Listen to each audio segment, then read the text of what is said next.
नमस्कार साथियों, उम्मीद करता हूँ कि आप सब लोग अच्छे से होंगे और घर पे आपके माता-पिता भी बहुत अच्छे से होंगे।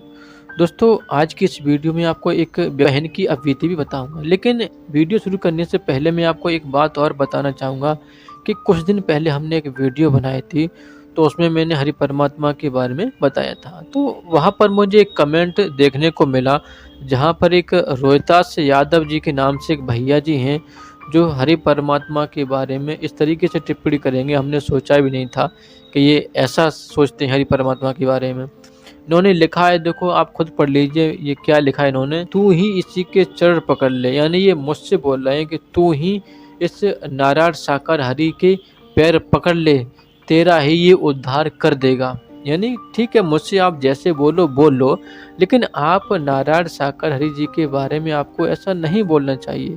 ठीक है, हरि परमात्मा को, नारायण साकार जी को आप कुछ नहीं मानते हो, लेकिन आपकी नज़र में फिर भी वो एक इंसान तो हैं।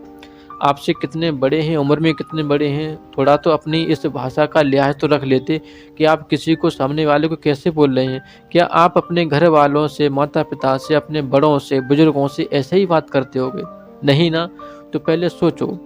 रही बात, आप इनको भगवान मानो या ना मानो, ये आपकी मर्ज़ी है, ये आपका वैचारिक मामला है, इसमें हम कुछ नहीं कह सकते हैं। लेकिन जो लोग इनको पूजते हैं, इनको भगवान मानते हैं, इनको परमात्मा मानते हैं, उनको जो है ना, उनकी भावनाओं को आप ठेस पहुँचा रहे हो, तो ये तो गलत बात है ना।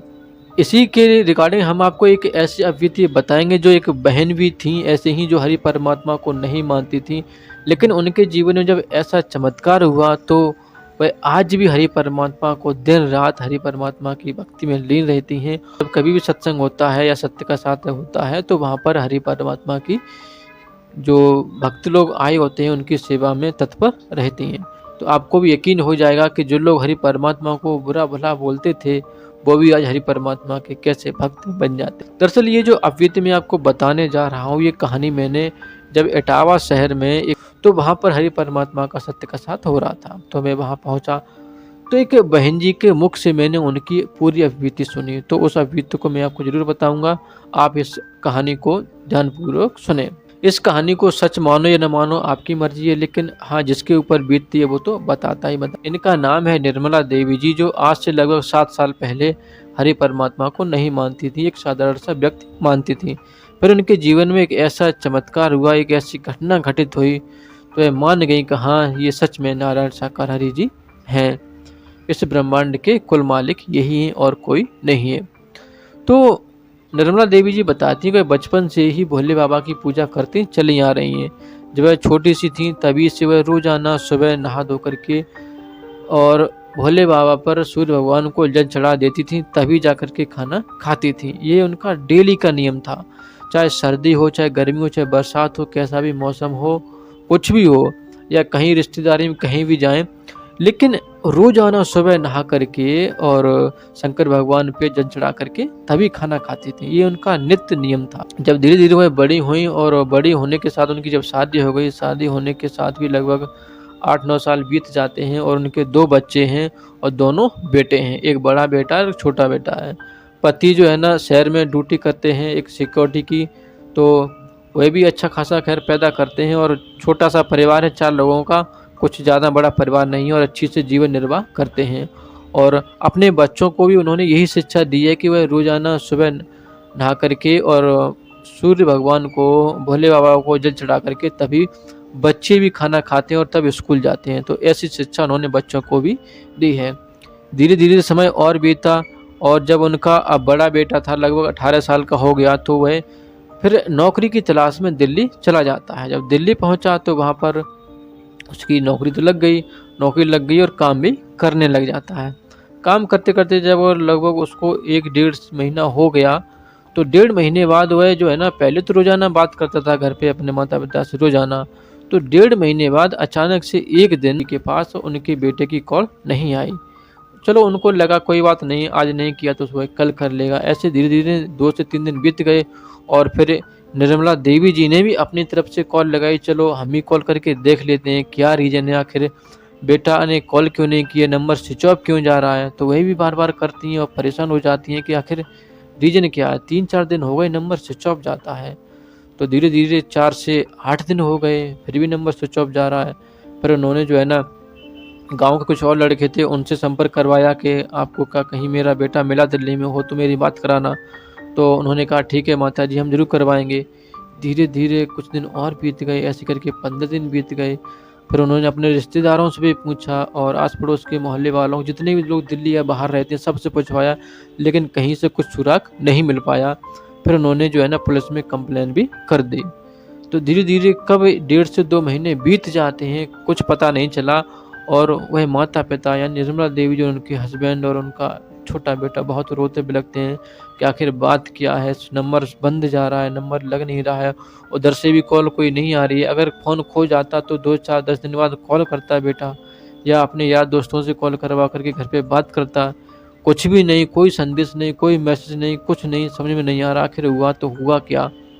लगभग 2 महीने बीत गए हैं।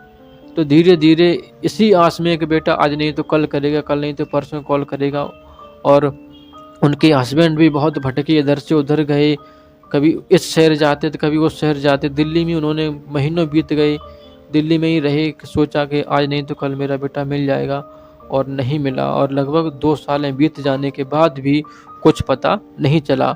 और इन 2 सालों में उन्होंने बहुत से तांत्रिकों के पास गईं और जो तांत्रिक बताता था कि हम आपके बेटे को ढूँढ कर ला देंगे, ऐसा नहीं ऐसा करो। तो उन्होंने बहुत से काम किए, जो जैसा जिसने कहा, जिस बाबा ने जैसे बताया वैसे उन्होंने किया और रोज़ाना हमेशा भोले बाबा की प्रार्थना करती थी, कहती थी कि हे भोले बाबा, हमने तो आपकी बचपन से लेकर के आज दिन तक पूजा की, कभी भी चढ़ा कर के हमने खाना नहीं किया।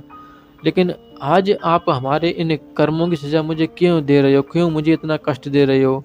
आपको तो मुझे ऐसा नहीं करना चाहिए था, लेकिन आप मुझे इतना कष्ट देंगे मैंने ये कभी सोचा भी नहीं था। ठीक है, आप मेरी परीक्षा ले रहे हो तो 1 महीने, 2 महीने, साल भर लेते, 2 साल ले लो, लेकिन अब तो मुझे मेरा बेटा वापस कर दो।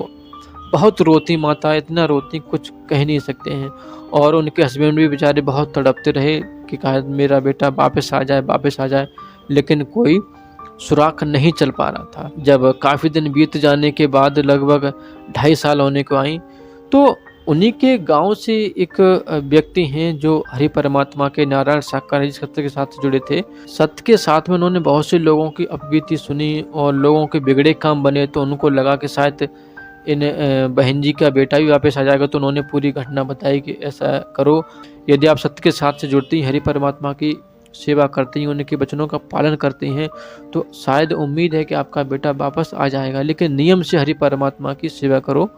यदि मन में द्वेष रखोगी, छल कपट रखोगी और पूजा पाठ करोगी तो उससे कुछ होने वाला नहीं है। तो निर्मला देवी जी कहती हैं कि कैसी बात करते हो, ये तो एक साधारण से व्यक्ति हैं जो आप इनको भगवान मानते हो और कहते हो कि ये नारायण साकार जी, जब हमारे शंकर भगवान ब्रह्मा विष्णु महेश जो तीनों लोकों के स्वामी हैं, वह मेरे बेटे को वापस नहीं करवा पा रहे हैं, तो आपके ये व्यक्ति, आपके ये भगवान जो आप इनको मानते हो नारायण साकार जी को, ये मेरे बेटे को वापस कहाँ से ला कर के दे देते हैं? ऐसा नहीं हो सकता है। हम बचपन से लेकर के अब तक इन भोले बाबा की पूजा करते चले आ रहे हैं, तो मुझे कोई फल नहीं मिला, तो वहाँ कैसे हो सकता है? मैं नहीं मानता, ये सब झूठ पाखंड है और कुछ नहीं है, मैं नहीं जाऊँगी।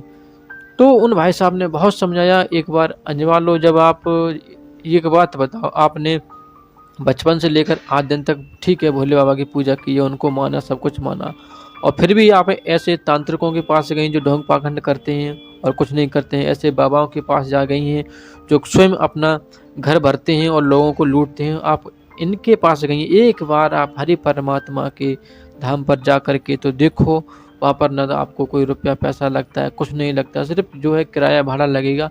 एक बार आप वहाँ पर जा कर के देख तो लो, जो मैं कह रहा हूँ वो सच है या गलत है।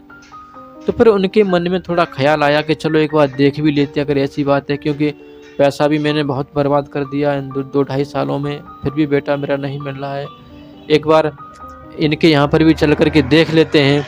तो फिर वह फिर नारायण साकार हरि जी के सत्य के साथ से जुड़ जाती हैं और प्रार्थना करती हैं कि हे प्रभु, हे नारायण साकार हरि जी, यदि आप सच में हरि परमात्मा हो, ब्रह्मांड के कुल मालिक हो, तो मेरा बेटा मुझे जल्द से जल्द वापस कर देना। तो सत्य के साथ में जाते हुए उनको काफ़ी टाइम हो जाता है, लगभग 1 साल पूरा हो जाता है और इस 1 साल में उनको कोई मतलब संदेश नहीं मिला कि उनका बेटा मिलेगा या नहीं मिलेगा। लेकिन हाँ, उनको अब आस हो गया कि शायद उनका बेटा वापस आ जाएगा, वापस आ जाएगा और धीरे-धीरे कब 2 से 3 महीने बीत गए पता ही नहीं चला। फिर एक दिन शाम का वक़्त था, उनका बेटा पूरे साढ़े 3 साल बाद घर पे आ गया।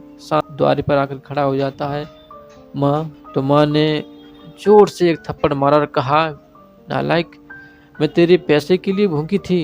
मैं आज 3 साल हो गए रोते बिलखते कि कब मेरा बेटा वापस आएगा, और तू है कि बोल रहा कि ले माँ पैसे। ऐसा कुछ नहीं होता है। एक बार कॉल तो कर देता, बता तो देता कि तू कहाँ है, कहाँ नहीं है, हैं? कितने घरवाले रोते रहे, तेरे पिताजी से पूछ कितना रोए, मैं कितना रोए, देख आँखें कैसी हो गई हैं। शायद आज नारायण साकर जी ने मेरी बात सुन ली।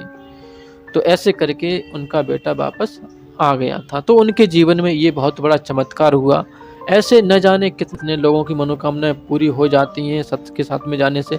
लेकिन मनोकामनाएँ अक्सर करके मैंने देखा है कि लोग सत्य के साथ में जाते तो करोड़ों लोग हैं, लेकिन लाखों हज़ारों लोगों की ही मनोकामना पूरी हो पाती। हरि परमात्मा को ये नहीं कहते कि आप उनको भगवान मानो या कुछ भी मानो। जीवन में जो कर रहे हो वो करते चलो, और उसके साथ-साथ अपना एक लक्ष्य बना लो कि जीवन में आपको क्या करना है, और उस लक्ष्य की ओर चलो, तो वो आपको लक्ष्य ज़रूर प्राप्त हो जाएगा। यही हरि परमात्मा का संदेश है, और कहते हैं कि लोगों की सहायता करो, ज़रूरतमंदों की हेल्प करो, यही धर्म है। मानव धर्म ही सत्य था, सत्य है और सत्य रहेगा। मानव यदि मानव की सहायता करेगा तो वही धर्म है, और कुछ धर्म नहीं है। तो उम्मीद करता हूँ कि आप लोगों को ये कहानी या वीडियो ज़रूर पसंद आई होगी। यदि आप भी कोई कहानी जानते हैं तो हमें कमेंट बॉक्स ज़रूर बताएँ, उस कहानी को लेकर के हम ज़रूर आएँगे। धन्यवाद।